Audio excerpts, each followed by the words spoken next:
A vida nos dá a possibilidade de escolher e tudo que eu escolho tem preço. Se eu escolher ir, tem preço ir.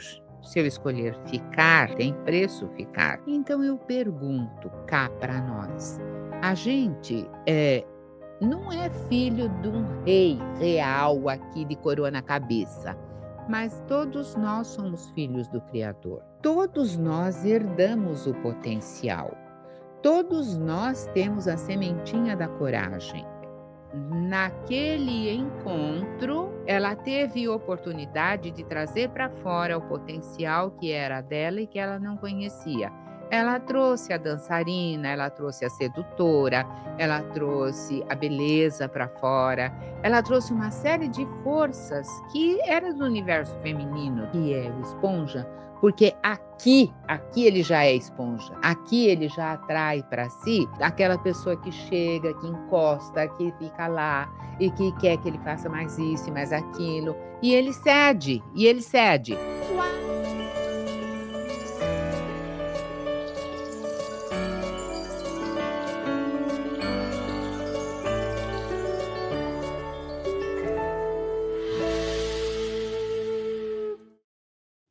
Seja bem-vindo a mais uma edição do programa Consciência Próspera, programa de entrevista, mais de 15 anos de existência, e mais de 1.000 convidados já passaram por aqui, e nossa convidada está aqui de novo. Parece que ela gostou aqui da energia, do ambiente, parece que ela veio com um endereço tudo anotadinho, porque, né? Maria Aparecida, bem-vinda de volta. Muito obrigada do convite. É sempre um prazer estar por aqui agora vindo com o endereço certo.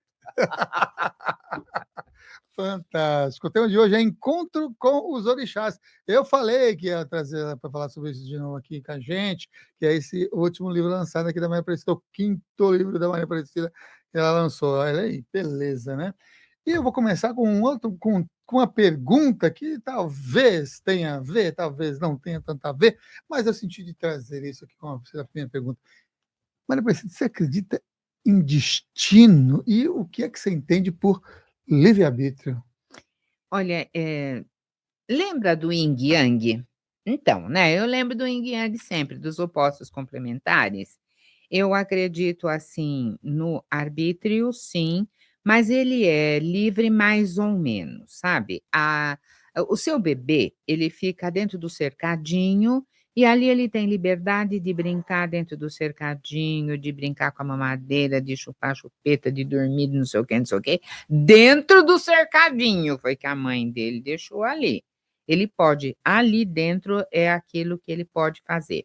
Então nós também temos arbítrio e temos as consequências desse arbítrio. Claro que se o bebê jogar a bola para fora, ele vai ficar sem a bola, não é?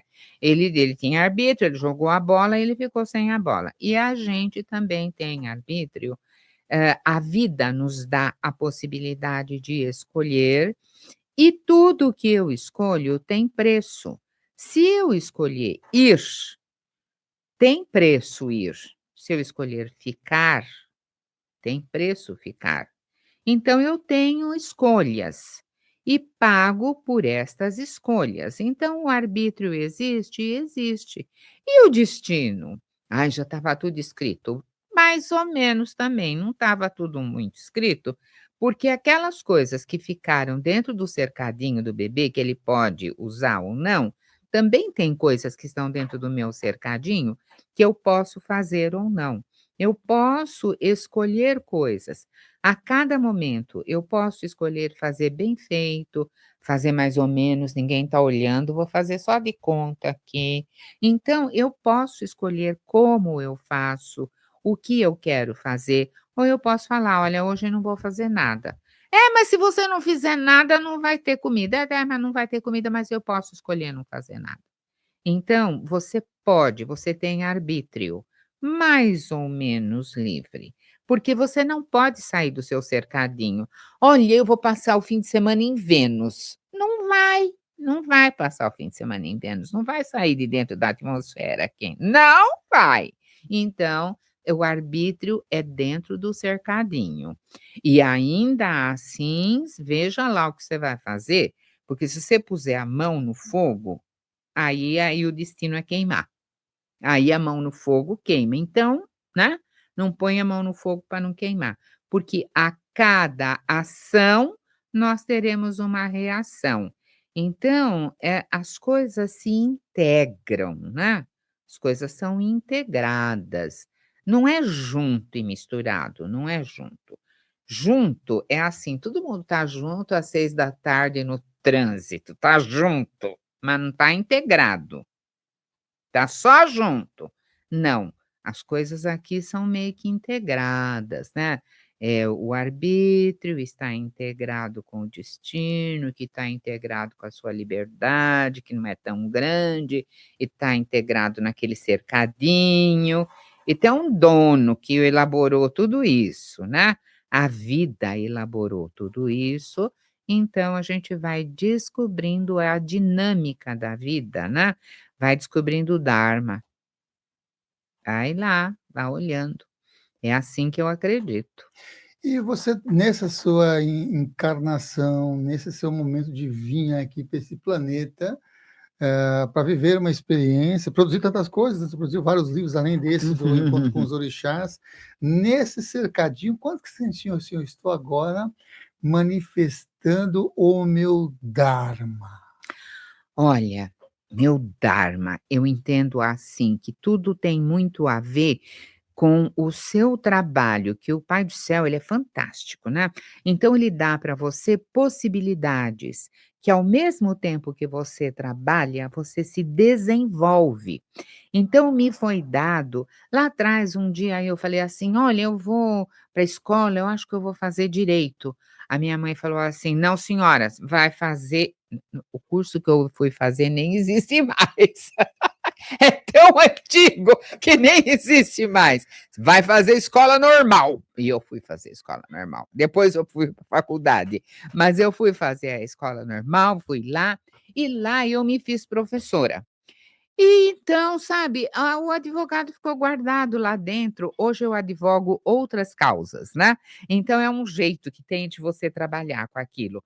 Mas essa história do trabalho era uma ferramenta, estava lá. Você tem memória, inteligência, capacidade de análise, de síntese. Então você pega tudo isso e leva para uma profissão. Agora não pensa assim em ganhar com essa profissão, só ganhar arroz, feijão e sustento, isso é muito pouco. Isso é válido, existe, você precisa pagar suas contas, aluguel, carro, tudo você precisa pagar. Então você precisa ganhar sim com a sua profissão, decentemente, honestamente, mas além disso, tem um ganho que é teu, que não é o dinheiro que traz, é o desenvolvimento que você tem na aplicação daquele teu trabalho. Você sabe perfeitamente o que eu estou falando, porque você ganhou um tanto de dinheiro para você comprar sua casa, seu estúdio, fazer a sua vida, mas e o que ficou lá dentro que você ganhou de acréscimo com esse trabalho todo? O quanto você se desenvolveu como pessoa? Então, nessas alturas, né, do campeonato, eu digo assim: "O quanto você se desenvolveu como pessoa, Aparecida, enquanto professora?". Enquanto professora, sim, maravilhoso, porque eu precisei para eu ensinar, eu precisei aprender, porque senão não ia dar certo, né. Enquanto mulher fiz a minha colaboração, tive 4 filhos, trouxe 4 cidadãos para o planeta, e aí como que vai fazer, como que não vai fazer, né, cada um tem o cidadão que não vale rir. Parênteses, então, né, aí tem que lá os 4 e todo mundo estudou, e tudo virado doutor, não sei o quê. Então é assim, você fez a sua missão? Fez. Você trabalhou o que você tinha que trabalhar? Trabalhei. Você criou as crianças? Criei. Me deu 4 analfabeto, devolvi 4 doutor, tá, então tá tudo trabalhado, né. Me deu uns aluno também lá, botei todos os alunos para funcionar. Então, e como é que tá o Dharma, Aparecida? Como é que tá a coisa que você veio fazer? A coisa que eu vim fazer, tô em paz. Tô em paz, deu para fazer. Se o pai do céu falasse assim: "Acabou hoje, hein. Hoje você vai lá, vou pôr na balança, na pena de ísis lá e vamos ver o que acontece". Fica uma coisa assim, sabe aquela sensação do dever cumprido. Fica a sensação do dever cumprido. A gente fala, a gente faz, a gente acredita, a gente propaga, a gente elabora, a gente volta, refaz de novo e aqui e acolá, e a gente cresce com isso, a gente desenvolve com isso. Então eu cheguei no planeta, não sei o que eu já fui antes, não tenho essas informações, a coisa não foi, porque se fosse eu não estava por aqui hoje sendo professora, né. Então, a gente veio e tentou fazer o melhor que deu. Então, quando você faz o melhor que dá, mas não é o melhor assim da boca para fora, é o melhor lá no coração. Se você fez o melhor do coração, você fez o que você podia. E o Pai do Céu sabe que você fez o seu melhor do coração. Porque é ele que vê o coração, não é? É a Ísis da história da pena, né? Ela põe o coração lá na balança para ver o que que dá, né. Então você veja, esse julgamento é a gente que faz, a gente que sabe que não deixou uma peninha para trás, que deu para fazer o melhor. E se você admite que você fez o seu melhor, ué, tá feito, então tá tudo certo, tá tudo bonitinho. E com isso, o que que você melhorou, Aparecida? Fiquei uma pessoa melhor. Cada dia eu procuro, por exemplo, dar uma coisinha a mais de mim, ensinar uma coisinha a mais para o meu neto, fazer um benefício a mais para aquela outra situação. Eu procuro me humanizar a cada dia, porque o nosso reinado agora é o do ser humano, não é? Então, se humaniza, Aparecida. Você se humanizou, mais ou menos, um pouco aí, né. Então, é assim que eu entendo que o Dharma foi cumprido, sabe. Acabou tudo? Não, o desenvolvimento não, mas aquilo que quando você vai fazer uma coisa, você vai fazer o almoço. Você fez o almoço hoje, você fez a missão. O de amanhã, você vai fazer amanhã. Então, o de hoje tá feito, o de amanhã depois a gente vê, né. Na próxima a gente vê, nessa tá cumprido.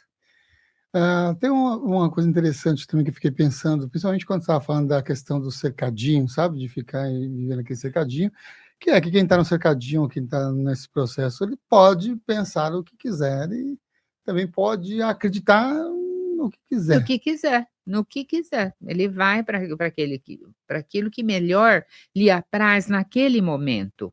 Porque lá no cercadinho, o bebê tem hora que ele quer dormir, e ele para com tudo e ele dorme, e depois ele quer jogar o brinquedo fora, depois ele quer engatinhar, e a gente também. A gente quer parar um pouco, a gente quer jogar o brinquedo fora e a gente quer engatinhar, cada um na sua medida, mas a gente tem liberdade para isso, não é?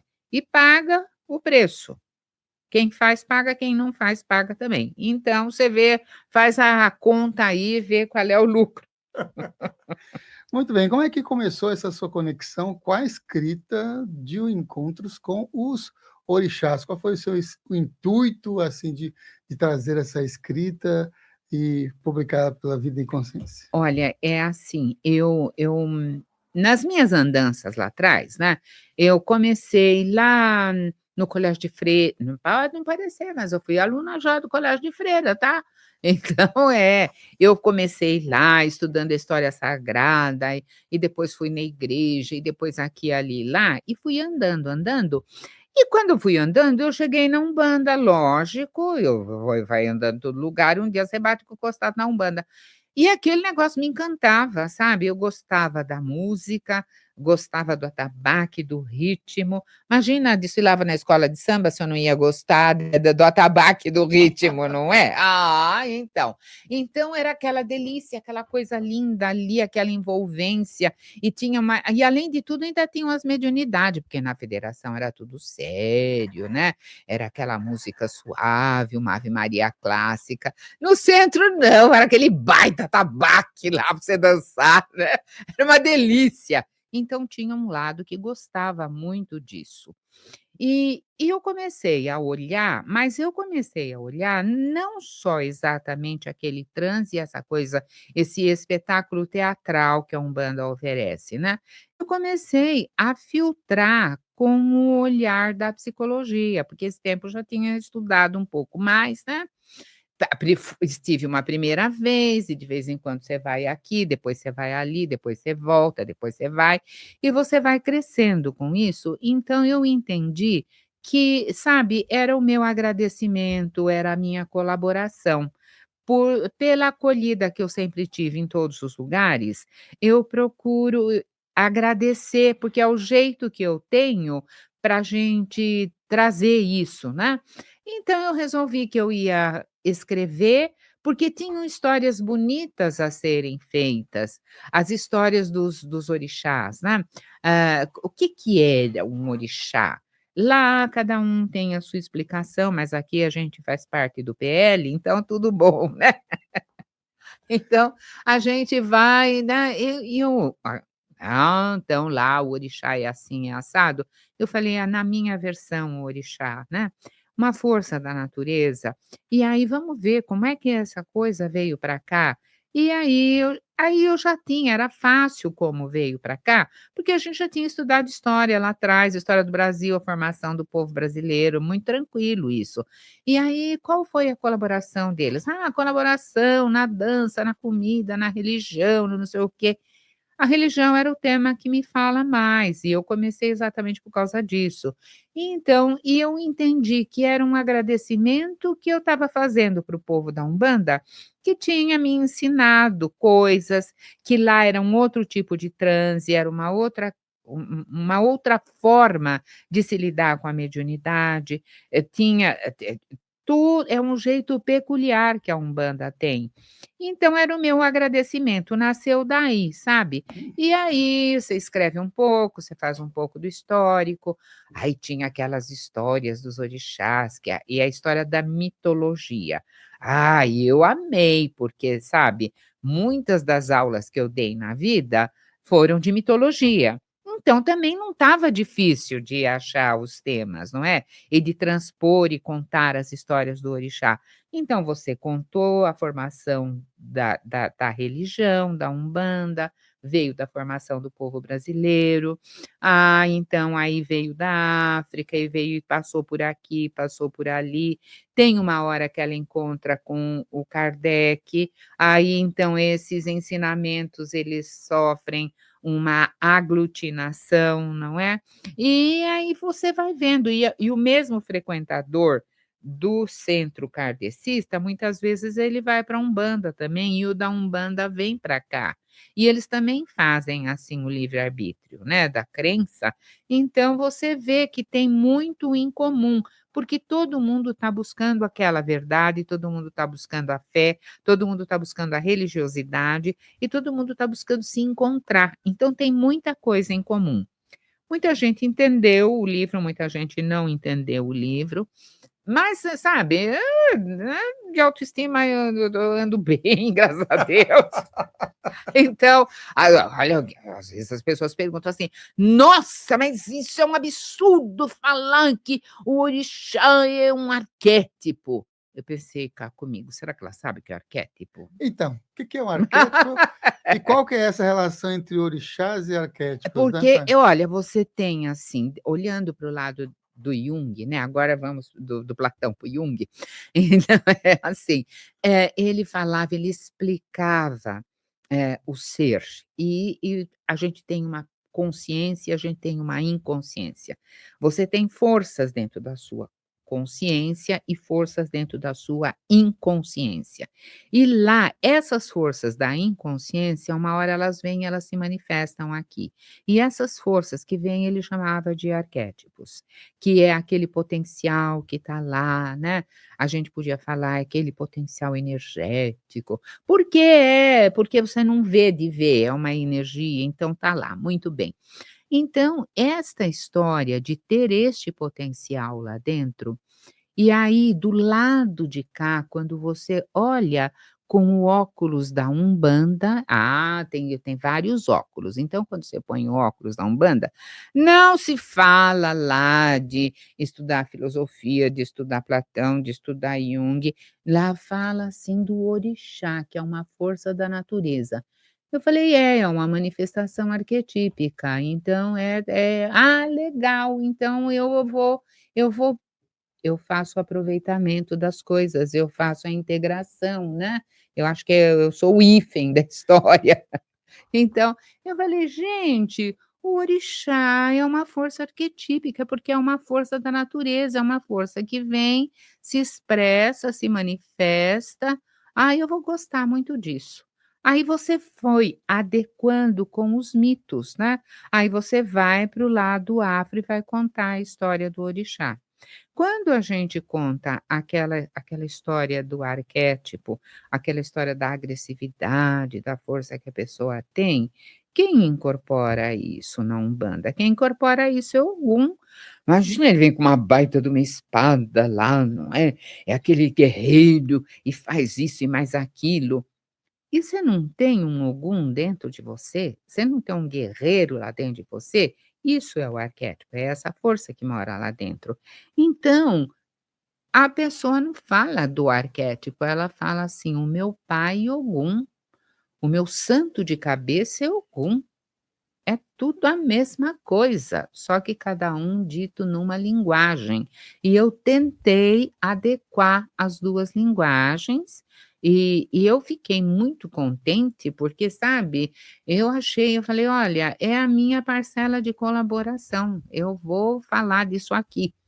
Então, como é que era a história do Ogum? O Ogum era o guerreiro, sabe, ele saía bravo que nem uma onça, não é? De vez em quando fazia lá, mas era um rei, então ele tinha muita força, no fim da história, muita coragem, se contar o livro inteiro depois ninguém compra, então então a gente conta tudo para metade. E aí a gente não, senão não tem fim isso, né. Mas era o guerreiro. E esse guerreiro, ele tinha uma força incrível e ele viveu, fez muita coisa. O pai era filho de um rei também. E aí, quando ele vai e vem e faz e acomoda tudo, ele dá um rumo para o povo dele, forma a cidade dele. Então eu pergunto cá para nós, a gente, não é filho de um rei real aqui de coroa na cabeça, mas todos nós somos filhos do Criador. Todos nós herdamos o potencial. Todos nós temos a sementinha da coragem. A gente não precisa sair por aí guerreando com espada, mas a nossa guerra, a nossa luta, o nosso trabalho, saindo da guerra e transformando o trabalho numa atividade que lá atrás era feita através da guerra, a nossa arma é outra. A nossa espada é outra, o nosso conhecimento é outro. Então eu conto lá na história do guerreiro que para você fazer uma clínica de mediunidade e para você falar e sustentar que essa clínica é uma clínica de mediunidade, eu precisei do meu Ogum interno.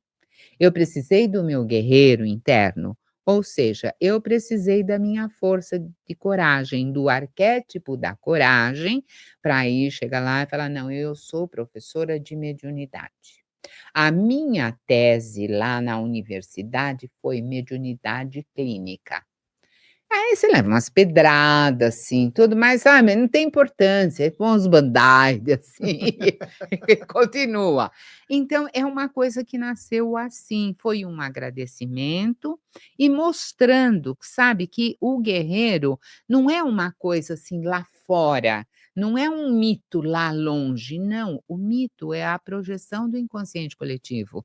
Todo mundo que vai lá na mitologia e se encanta e olha, é porque aquilo diz àquela pessoa. Então eu não preciso, bater um atabaque ou eu não preciso pôr uma roupa, não, eu posso incorporar o orixá, sim, à medida que eu tenho coragem, vou e faço. Então, sabe, eu fui ficando abelhuda, porque eu descobri que eu tinha um algum interno. Maria Aparecida, e Oxum e Iemanjá? Ah, a grande mãe, não é, o arquétipo da grande mãe. 2 versões, né, porque a gente está falando de Oxum, a senhora das águas doces, e Iemanjá das águas salgada. Mas doce ou salgado é tudo H2O, não é? Tudo H2O. Então, aí eu podia falar da Nossa Senhora de Lourdes, eu podia falar de Nossa Senhora Aparecida, porque, tudo era Nossa Senhora, tudo são facetas, lembra da história do dado, as muitas facetas do dado? São facetas da grande mãe. Quem é a grande mãe? É o feminino que mora dentro de cada um, não é? Parecida do feminino que mora dentro de cada um, feminino é só para as mulheres. Não, não é, o feminino que eu estou falando é o ânimos e a ânima de cada um, não é? Então as pessoas, todas as pessoas, têm um lado de amor, tem um lado de acolhimento, tem um lado de nutrição, tem um lado de bem-querer, isso é o feminino. E todas as pessoas também têm, assim, o seu lado, ó, sim, lá cutucar o outro, não é? A gente é que vai dar força para um lado ou para outro lado. E especificamente a Iemanjá, na história dos deuses, ela é a mãe de todos os deuses, arquetipicamente a mãe de todos os deuses, né. Então, qual de nós não tem um pouquinho de acolhimento lá dentro? Quem tem um pouco de acolhimento lá dentro está vivendo um pouco de Iemanjá. Quem tem um pouco de compreensão está vivendo aquela energia. Então você traz essa energia que quando a gente está falando de umbanda, de espiritismo, olha, eu vou invocar a grande mãe. E quem não é espírita e quem não vai na umbanda, não evoca a grande mãe? Evoca a grande mãe também, e acolhe também, e envolve também. Então, você vai olhando. O dia que eu vi a a gente foi ver a catarata, né, ali na perto da Argentina, onde você de um lado vê um lado, outro lado vê o Atrás do outro. Iguaçu, Foz do Isso, Iguaçu. na Foz. Eu cheguei lá, eu olhei aquilo, aquela aguacera que não tinha fim, meu Deus, aquilo me deu uma coisa, aquilo era o transe, a coisa era o transe, né. Aquilo me deu uma coisa, assim, que parecia que eu fiquei arrepiada, aquela meu Deus, sabe, você olhou aquilo, eu entrei em êxtase quando eu vi aquela força da natureza. Isso me remeteu à natureza interna de cada um de nós. Por isso que você sente no corpo, porque o seu corpo também faz parte da sua natureza. E então aquela emoção, aquela coisa, comecei a chorar. Eu nunca tinha visto, a primeira vez, não é a primeira vez, eu nunca tinha visto. E comecei a chorar assim, meu marido estava do lado dele, falou assim: "O que que foi? Você não está bem?" Eu tive vontade de dar nele, ficar quieto aí, deixa eu chorar aqui todas as minhas lágrimas, porque sabe aquele fluxo energético que veio, né, então a pessoa do lado entende, porque aquilo é uma situação muito sua, né. "Ah, então a sua passagem com Oxum era essa". "É". "E aí você é filha de Oxum?" Você sabe, eu sou leonina, pretensiosa, eu sou filha de todos os orixás. Ah, sou, sou, porque é assim que é. Aí quando eu falo isso, o pessoal quer me matar. Aí eu não entendi nada. Não, cada um entende no PL, cada um entende como melhor lhe apraz, no nível de sensibilidade que lhe é possível. Eu entendo a língua do arquétipo, então eu chamo o orixá de arquétipo, porque é aquela força que está lá. E quando você sente aquilo vibrar em você, uai, você precisa de intermediário para sentir as suas emoções? Eu não preciso, você precisa, você precisa, tá bom. Você arrumou um intermediário. Eu não preciso de intermediário para falar com Deus, eu não preciso de intermediário para falar com o orixá, para falar uma vez fui à praia, né, estava eu e Iemanjá na praia, só nós 2. Então, eu cheguei lá na praia e tô lá, olho, não sei o quê, não tinha ninguém na praia aquele dia. E eu fui entrando, assim, um pouquinho na água, né, e fui lá falando: "Olha, Iemanjá, eu tô aqui, vim agradecer tudo, porque não sei o quê, eu tenho uma vida assim assado, e eu dou aula", e né, eu tô lá fazendo a minha catarse ali, conversando com a Iemanjá. E aí eu olhei para aquele mar, assim, lindo, né, eu falei: "Tô aqui falando com você, você não me diz nada". Menino, levantou uma onda que me derrubou. Eu engoli água salgada, tudo. Precisava falar tanto, já entendi.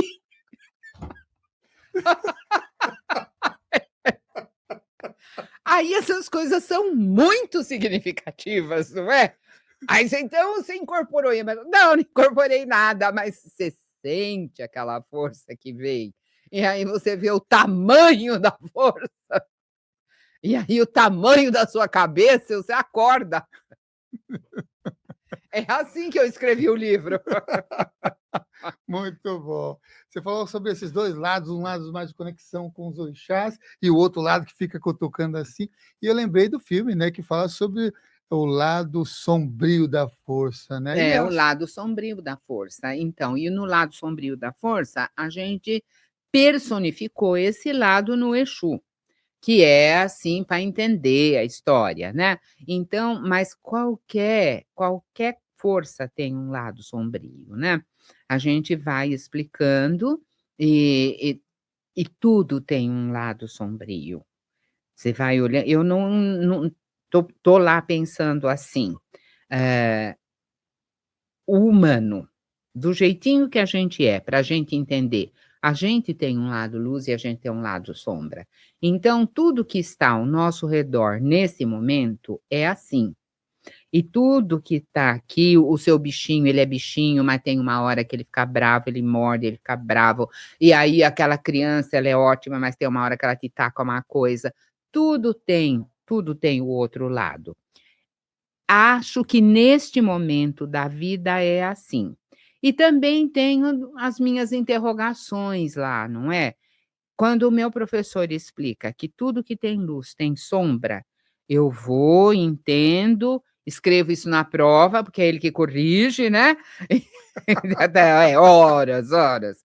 Mas aí fica aquela pergunta lá dentro, assim: tudo que tem luz tem sombra, e o sol? E quem mora no centro do sol tem sombra? Não sei, não tô lá no centro do sol, tô aqui, né, então, mas você sabe, as ideias passam, passa uma, passa outra, né, e essa hora eu lembro da minha orientadora da Marina que falava assim: "Você não tem que saber tudo". Não tem mesmo, não dá para saber tudo. Então, mas acredito sim, até onde eu pesquisei, até onde eu vi, por que que a gente fala que é o oposto complementar, né. E não quer dizer que seja ruim esse oposto complementar. Se você vai fazer uma comida e você puser um saco de sal na comida, não vai prestar, porque mas se você não puser nem um pouquinho, também não vai prestar, vai ficar sem gosto. Então, sabe, a grande conversa é a gente saber fazer a receita, é a gente integrar, é pôr um pouco do tempero necessário no momento adequado, no bolo adequado, no prato adequado, na situação adequada. Então tem hora que um pouco de ousadia vai fazer a diferença, um pouco de coragem vai fazer, um pouco de humor, porque sabe, você lá dentro tem um pouco de tudo, né, e valorizar estas coisas naquele momento, percebendo que aquilo era importante. Essa é a grande sacada. Não é sair brigando com todo mundo, mas uma ponta de agressividade transformada em coragem na hora certa, faz uma grande diferença. Então você vai fazendo, sabe, uma escala e vai trabalhando no melhor que a gente conseguiu. Tem coisas que a gente saca legal, assim, e tem coisas que você não enxerga, e a gente vai uhum. indo. Por falar em comida, na maioria das tradições que se faz reverências e oferendas, se utiliza realmente alimentos, comidas. A Uhum. pergunta é: oferenda psíquica para Exu funciona? Olha, eu acho que as psíquicas é que funcionam.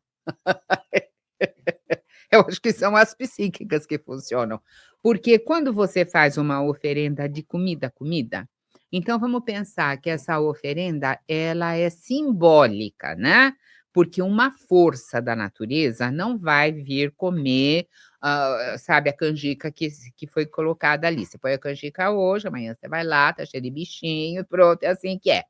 Então, mas o simbolismo, quem se dá ao trabalho de fazer aquele prato elaborado, assim, assado, e levar naquele lugar, naquela hora, com aquela intenção, olha a intenção, com aquela intenção, é porque a pessoa, o tempo inteiro, ela esteve pensando, valorizando, elaborando no universo das ideias dela, para adensar isso nesse universo físico.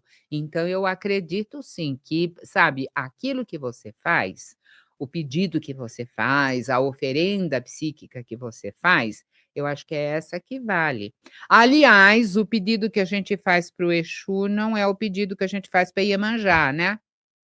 Cada um que pense lá na sua Iemanjá e no seu Exu, porque é uma coisa assim, é para a gente olhar para a gente, esses são mecanismos que no fundo nós temos para projetar aquilo que está aqui dentro, né. Uhum. Por falar também nessas questões dos guardiões, as conexões, você já afirmou aqui nessa entrevista que às vezes é verdade, coloca um banner, tudo bem, está tudo certo, e que sua autoestima está boa, por isso que você lançou o livro Encontro com os Orixás, né. É. E por falar em autoestima, qual a relação, se você vê relação entre autoestima elevada, uma boa autoestima, né, também a pergunta podia ser anterior também, como é que se dá a formação da autoestima, mas como é que é a relação entre autoestima e a pombagira? Olha, tem uma historinha, assim, da pombagira que é muito interessante. Eu tive uma cliente que ela não se via, assim, como uma pessoa corajosa, uma pessoa bonita, nada. Ela se achava menos. É aquela tal da autoestima lá no pé, né. Ela se achava menos e lá um dia ela foi para um centro. E ela lá no centro contaram para ela que ela tinha uma pombagira. E que então era dia de ir para pombagira, ela que fizesse um vestido assim, um vestido assado, que ela ia lá participar da gira. E ela foi. E ela fez o vestido e foi, e aprendeu o canto e aprendeu a dança. Ela passou aí, e ela com isso foi trazendo, ela aprendeu a expressar a força que tinha dentro dela. Ela começou a perceber aquele encanto, aquele feminino que sempre teve lá, sempre, mas que ela não reconhecia, porque era feio, porque isso, ou porque não era, ou porque sei lá por quê. Então, aí à medida que essa moça foi para a Umbanda, e ela foi lá e dançou e fez e acertou, ela se acerta como pessoa. Gente, isso é sério. Eu falei: "Eu vou estudar isso". Eu vou estudar isso, porque como é que é? Naquele encontro, ela teve oportunidade de trazer para fora o potencial que era dela e que ela não conhecia. Ela trouxe a dançarina, ela trouxe a sedutora, ela trouxe a beleza para fora, ela trouxe uma série de forças que era do universo feminino dela e que estava tudo camuflado. Aonde ela permitiu que isso se manifestasse? Lá no centro, porque lá podia. Lá podia, lá tinha o orientador, tinha o pai de santo, todo mundo tomava conta. Quer dizer, ela criou uma permissão, o fato é que ela trouxe a pombagira dela para fora. Ou seja, ela trouxe a sedução, a beleza, a dança, a graça que a mulher tem, e ela não sabia que podia, que tinha e que podia usar. O dia que ela descobre: "Ah, eu sou filha da pombagira". Então, você é filho de quem você quiser, meu amor, aqui vale tudo. O que a gente precisa é integrar. Ela trouxe isso para a mente, para o consciente, para a personalidade, para o universo feminino dela. E essa sedução ficou guardada lá para ela usar a hora que ela quiser. Essa dança, esse prazer da dança, ficou guardado lá para ela usar a hora que ela quiser. Passou a ser uma disponibilidade dela. Ah, eu acho isso lindo, mas eu acho, assim, isso maravilhoso.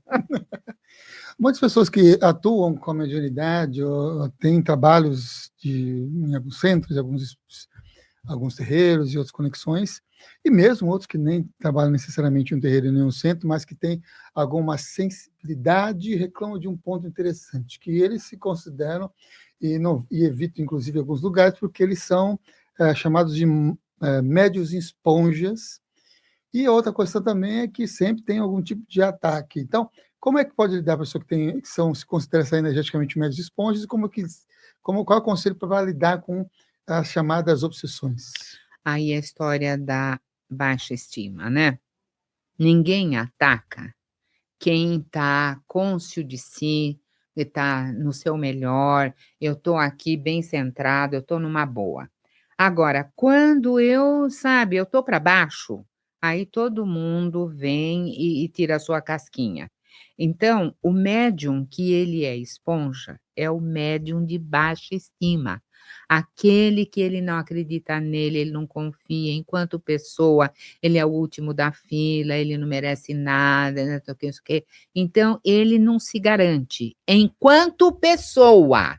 Agora, quem não se garante a si mesmo enquanto pessoa, não garante mais nada. Então ele é o médium que é o esponja, porque aqui ele já é esponja. Aqui ele já atrai para si aquela pessoa que chega, que encosta, que fica lá e que quer que ele faça mais isso e mais aquilo, e ele cede. Uai, se ele cede aqui, lá do outro lado ele vai segurar? Ele não vai. Então quem está do outro lado, vem e também fala: "Olha, que legal, ele acolhe a gente, então deixa eu dar uma encostadinha". Às vezes nem é assim maldade nem nada, você pergunta lá para o espírito: "Mas o que você está fazendo aí, não sei o quê". "Não, ele tem uma energia boa, a gente vem aqui ficar perto e é bom, a gente descansa, a gente sai revigorado". Não tem aquela pessoa que fala assim: "Eu gosto de conversar com você porque eu saio tão bem, eu saio tão leve".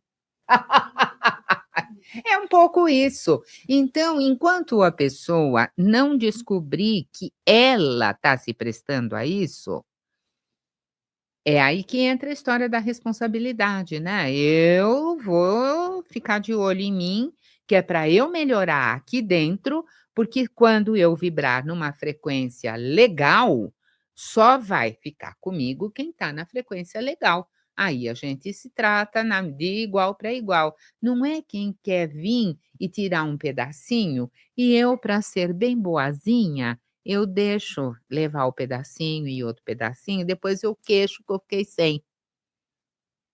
É a ausência de limite, né. Então aí a gente vai trabalhar a estima, a confiança, o limite. Então a gente vai trabalhar um pouco além da história. Na clínica a gente trabalha tudo isso, mas a gente trabalha isso olhando os aspectos psicológicos da pessoa que estão lá defasado. Então vamos olhar isso, vamos olhar. Outro dia alguém falou assim para mim: "Olha, eu estou perto de me aposentar e eu ganhei agora uma promoção, mas junto eu nem queria essa promoção, mas eu não posso falar que não, né, nem né". Eu falei: "Não, vamos fazer uma correção. Poder, você pode, mas você não quer pagar o preço de falar que não. Você pode tudo que você quiser, você pode falar: 'Não vou', e não ir implica em você se aposentar com um salário menor. Você pode falar: "Não vou". Você pode falar: "Bom, eu vou fazer esse sacrifício, mas eu vai compensar, porque eu vou ganhar um salário maior". A escolha é sua. Você está me pagando para eu falar que a escolha é sua. Mas é verdade. Então, aí vai lá rezar para o santo, acender vela, quem tem que escolher é ela. O santo vai falar: "Minha filha, escolhe, veja o que é melhor para você". Muito bom, viu. Mas a gente brinca com Uhum, isso, mas é sério. sim. E as pessoas que querem saber sobre esse trabalho de clínica, você ainda tem horário para pessoas que queiram clinicar, Maria Aparecida? Olha, a gente faz o possível, né, porque agora a gente faz atendimento online, né. Quando ficou aquela folia que, olha, para tudo, você não pode parar o processo de alguém de uma hora para outra, assim, parou tudo. Então a gente se ajeitou com o online. Então a gente faz o possível, né, com o online, eu aprendi uma outra coisa, tudo tem 2 lados, não é? É ruim, era sombrio você fazer essa coisa? Era, mas eu aprendi uma coisa boa. Hoje eu tenho cliente do outro lado do mundo, porque eu não trabalhava na internet, hoje eu trabalho. Não é a mesma coisa, não é a mesma não, não é. O olho no olho é outra conversa, mas é uma possibilidade.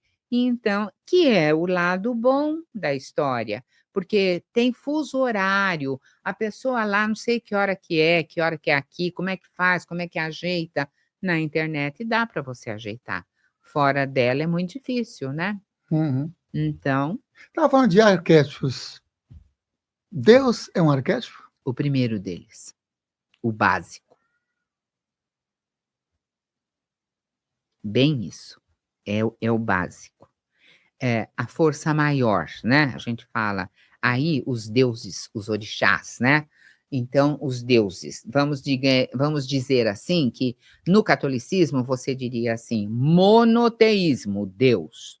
Monoteísmo mais ou menos, porque você tem Deus, depois você tem os santos, depois você tem os anjos, é monoteísmo mais ou menos. Então, aí a gente vê aí, se o orixá é um arquétipo, Deus é o primeiro deles, é a força maior, porque o orixá, enquanto arquétipo, olhando com o olhar da Umbanda, ele é uma força da natureza. Que força maior que Deus? Não tem. Então, é o primeiro arquétipo, primeiro da lista. E E os ele não briga comigo que eu falo que ele é um arquétipo, não? tá. Não, não.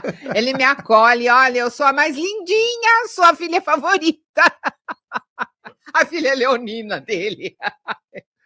Ah, é. Muitas tradições vão dizer, inclusive, que cada um de nós somos deuses embrionários ou deusas Ah, eu embrionárias. adoro essa ideia. Eu entendo sim, que o homem ele é um Deus embrionário. Estamos descobrindo o Deus lá dentro, não é? Não so estou descobrindo que tem uma centelha, uma semente, tem tudo para desenvolver. Outro dia eu estava lendo uma fala do Chico Xavier, né, e eu acho que foi o Emmanuel que conta lá no livro que, os mundos aonde Jesus se desenvolveu enquanto pessoa, nem existe poeira mais desses mundos, né. Eu fiquei pensando na idade sideral do homem, porque, né, a gente está começando a perceber que tem que olha, a gente está começando a perceber a parcela de espiritualidade do ser, coisa que muita gente ainda nem descobriu. Então precisa mesmo de anos, de centelhas de anos para a coisa funcionar. Que senão éons, porque senão não chega, né. Tem uma fala também, né, atribuída a Jesus, que ele diz que eu e o Pai somos um. É um exemplo de parceria para a gente se inspirar, será? Eu acho que eu e o Pai somos um. É assim, eu e o Pai somos um, eu e a vida somos um. A gente faz parceria com quem a gente quiser, não é? Então eu gosto de fazer parceria com o Pai. Quando eu levanto, eu falo assim: "Pai do céu, bom dia, eu já levantei, viu? Depois que eu acordo, todo mundo acorda. Vamos lá, nós vamos junto hoje trabalhar, nós vamos junto hoje gravar, vamos junto no metrô, nós vamos junto em todo lugar. O dia inteiro nós estamos juntos. Aí quando eu vou atender os meus clientes, eu falo assim: "Olha, eu vou sentar aqui nessa cadeira, o meu cliente vai sentar ali, você senta naquela, tá? Você fica me inspirando aí o tempo inteiro, tá?" Você coloca Deus para trabalhar, é isso. Junto, ele gosta de trabalhar. Ai, que É, ótimo. é um jeito que a gente tem de trazer a fé para assim, de uma maneira alegre, você fala assim: "Olha, tenha fé", a pessoa fica com aquela cara assim, então você fala que trabalha junto, aí ela entende e ela ri, é legal. Uma outra questão também relacionada principalmente ao cristianismo em si, né, que chega aqui no Brasil também, e como uma frase que talvez seja não tão bem compreendida, é no pós-vida, onde se fala que os humildes terão o reino dos céus. É porque, sabe, às vezes a gente pensa que humildade o conceito das palavras foi muito esvaziado, né. Então a gente fica achando, assim, que no conceito de hoje, quem que é o humilde? Ah, o humilde é o pobrinho. Ele é bem pobrinho, então eles terão o reino do céu. Aí tem aquele outro que já faz assim, que é para segurar o outro lá nas pobreza dele, para eu tirar o fruto disso. Então, enquanto ele fica pobre, eu falo para ele: "Ah, depois você vai para o reino do céu". E aí eu passo a conta para Deus e eu, né, exploro aquele lá. Então tem um pouco de tudo nisso, né, mas eu entendo que a gente precisa entender o que que é o reino do céu. E não é que eu vou depois para o reino do céu, eu já posso estar agora. A hora que eu estou bem, a hora que eu estou, sabe, serena, que eu estou tranquila, eu já tenho esta possibilidade de estar bem aqui e agora. Você sabe, a primeira vez que eu vi um parto, eu estava na escola ainda, e a gente foi convidado para assistir um parto, né. Ai, eu fui, lógico que fui lá para a maternidade. Então, quando eu vi a criança nascer, eu me emocionei muito, mas eu me emocionei muito mais quando a médica mostrou a criancinha ali, né, recém-nascida para a mãe, no meio daquela coisa, aquela sala, aquele povo, aquela dor, aquela coisa toda. A mãe abriu um sorriso desse tamanho e falou assim: "Meu filho".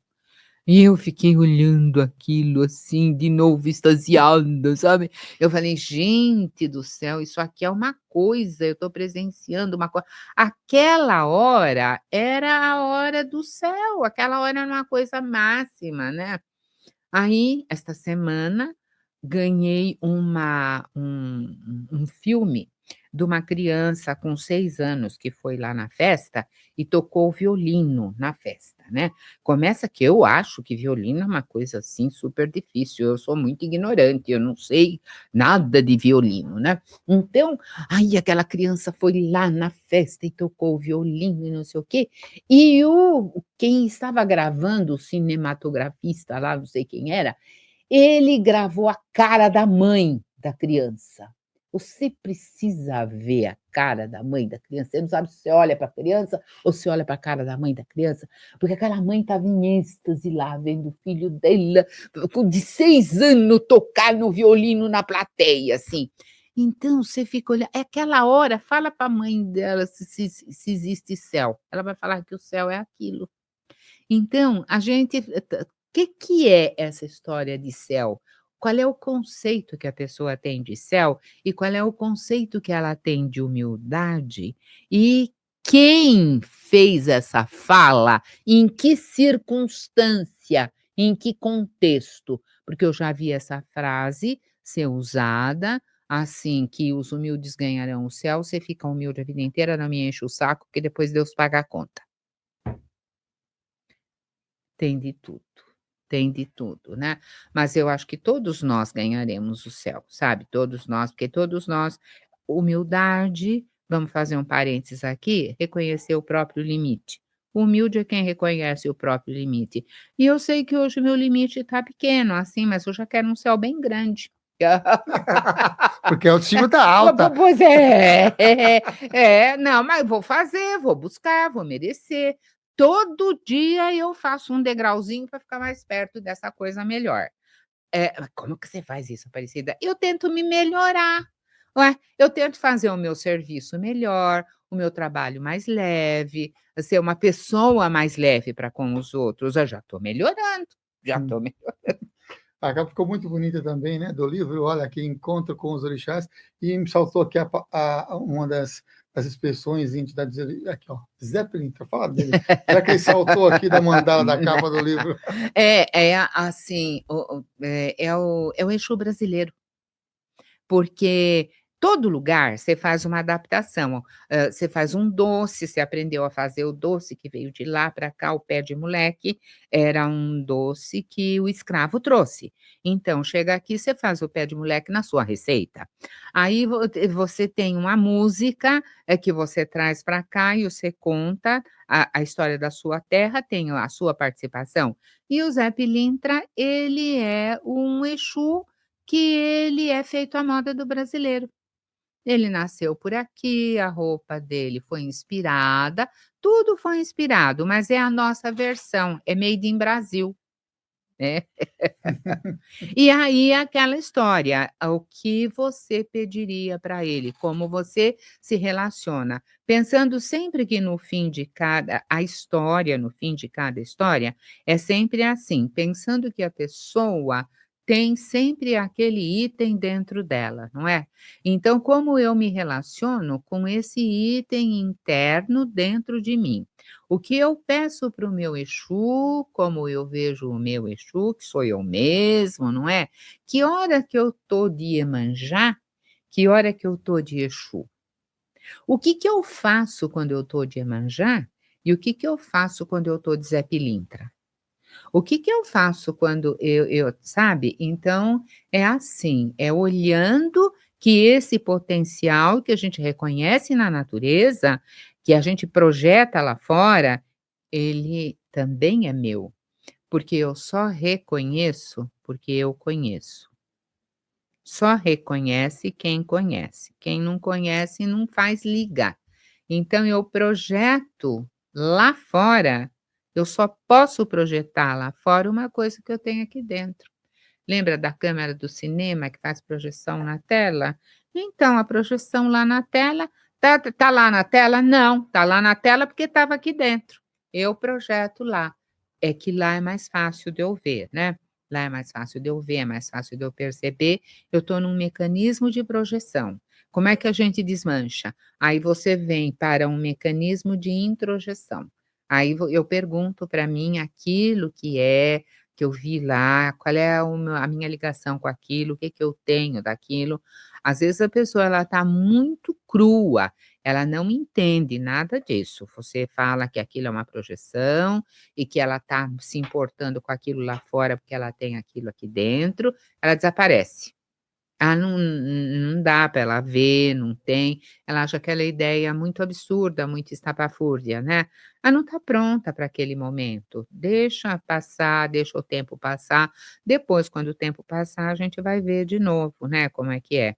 Então, o Zé Pilintra meio que a imagem do malandro, sabe, aquele malemolente, aquela história. Quantas vezes a gente não faz umas malandragem, né. Então, é para se eu não olhar para mim e eu não me reconhecer, eu vou sempre lá me resolver com Zé Pilintra fora. Não, mas não, olha, eu tenho um aqui dentro, deixa eu ver como é que eu vou desenvolver a minha habilidade de conversar com essa energia aqui dentro de mim. E como eu uso essa energia também tem peso, né. É, porque, ele entra no pacote da representação da sombra, né. Uhum. Quais são as coisas que eu faço mais sombriamente? Pensando nisso que você acabou de trazer em relação a essas projeções, e tem um conceito muito mais voltado para, pensamentos mais ocultistas, sofistas e também espiritualistas em geral, que é a forma pensamento, que você pode falar mais, assim, das formas pensamentos, no quesito de que a forma pensamento também é uma possibilitador de projetar algo na vida da pessoa, inclusive ela É, modificar essa vida. pode. Pode, porque o que você projeta, por exemplo, você projeta alguma coisa, a projeção tem fases. Então, na a projeção primeira, aquilo é muito, muito inconsciente, a pessoa nem sabe. Depois aí ela começa, um dia lá 200 anos depois, né, ela começa a descobrir que aquilo que incomodou, se aquilo incomodou é porque ela tem um pezinho, aí ela reluta, reluta, até que depois ela vai vendo que é verdade, aí ela admite que ela tem mesmo. Quando ela admite que ela tem mesmo, aí já está numa fase boa. Isso demora, às vezes você não consegue isso. Tem um terapeuta que começou lá atrás, continuou com o outro, aí chegou aqui. Então já trabalhou bastante isso por aí, chega aqui, tá mais fácil, porque já está elaborado. Então aí ela já percebeu que ela tem. Qual é o caminho da cura? Primeira coisa é eu identificar aquilo em mim. Imagina, eu acho que ela não, é ela lá, não sou eu. Quando eu olho que é em mim, aí eu comecei a cura. Eu olho aquilo e eu falo: "Eu tenho isso", eu identifico a questão, mas eu me desidentifico dela. Eu tenho isso, mas eu não sou isso. A minha essência não é isso, eu posso modificar. Aí, quando eu posso modificar, é a hora que eu vou me desidentificar daquela situação. Tudo isso eu estou modificando a forma pensamento aqui. Volta lá atrás, né, o mundo das ideias, primeiro eu estou lá no mundo das ideias, e no mundo da ideia eu acho que é o outro, que é o outro, que não sei o quê. Depois eu começo a perceber que não é, eu começo a fazer um processo de introjeção. Quando eu faço o processo de introjeção, eu mudei a forma pensamento. A forma pensamento do náufrago, por exemplo, né, que a gente vê a teosofia tem um livro de forma pensamento que ela mostra os desenhos de como era o náufrago. Era uma forma pensamento cinza, assim, feia, horrível, né.